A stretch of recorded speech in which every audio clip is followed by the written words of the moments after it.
Hello everyone. In this video, I'll show you 5 fast B-site smoke lineups for Dust 2 that can make your B executes much easier. The best part is that all 5 smokes can be thrown from one position. Let's start with the lineup. Go to this position and follow the steps on screen.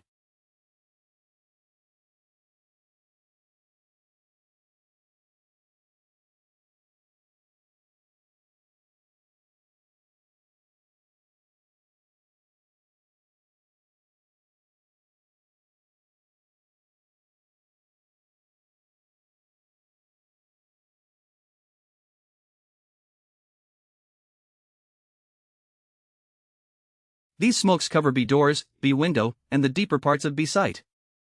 They can also surprise the CT players on B and make it much harder for them to defend the site. Once all 5 smokes are down, B site is heavily covered, giving your team a much easier way to push in and take control.